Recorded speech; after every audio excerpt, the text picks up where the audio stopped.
So, what happened last year in the mortgage markets and finance, and what is predicted to happen next year? Those are things that I get asked every single day. So, let's start with where we ended the year. So, interest rates are lower than they were last year by about 40 basis points to a half.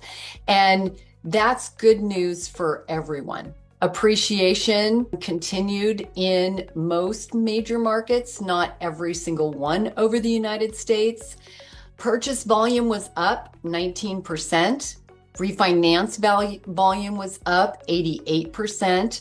Probably as interest rates came down, more people were able to get some relief from previously high interest rate purchase loans. Still seeing mostly activity from people who really need to do something. They're relocating for a job, they're relocating for grandchildren, they're downsizing. Those sorts of things have really driven what's happening in the marketplace. And there is still a lack of inventory in most markets of the country. And, that is going to continue to drive appreciation. Even with things slowing down, they feel that next year we'll see at least 2.4% appreciation nationwide. And I feel like in some states it will be higher than that, Washington being one of them. Also, too, Fed, you hear a lot about the Fed, right? And the Fed has done 3 rate cuts, 3 this last year. We just had our last one this month with a quarter, an additional quarter. So now the prime interest rate is 6.75, which is tied directly to the Fed's interest rate. That's helpful for people with home equity lines of credit. That's helpful for people buying cars, credit cards, those types of more business loans. They have a mandate at the Fed for 2 things. One is to keep inflation in check and low. They want it at no more than 2%. We have not been able to achieve that. At the end of last year, we ended the year at about 3%, and we still have not achieved the 2%. Primarily because of the tariffs going in. That really did, change the dynamic where inflation became more of a fear again.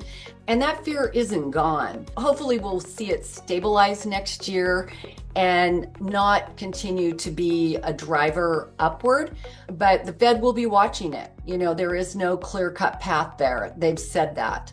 Other component is employment. They want to see modest job growth and our country growing. And we have seen a slowdown in job creation. We actually are going to be getting, some continued numbers here. They've been delayed coming out because of the shutdown and things like that. But there are really clear signs we're going to be seeing continued job. And if that happens, the Fed will be forced to try to consider things that might further cut the Fed rate, but it might also help mortgage interest rates. So one of the things that we are hoping for is to see interest rates go. We're ending this year at conventional at about 6.3, and it's pretty stable. In the low 6s is where most conventional is occurring now, with good credit scores and things like that. Government loans are actually in the 5s, and a lot of people don't realize that. That would be your FHA and VA loans. What we're hoping for is to see a continued downward trend. Last year it was higher. We're ending the year here, and next year what we would like to do is to see potentially conventional slip into the 5s and governments slip into the low 5s, maybe even into the high 4s. So that is something that none of us can really predict. It is going to be based on lots of different factors, but that is the hope. And if we do see that, we are going to see a lot of activity. it is really proven that when things get into the middle fives to low fives, activity really picks up, and that could put pressure again on inventory, because we still, no matter what, are going to have a lack of inventory, at least for the next few years. So hopefully that gives you some insight into what is happening. And if you have any questions about a unique situation, more than happy to discuss that or give another update at any time. Take care, have a Merry Christmas, and look forward to 2026.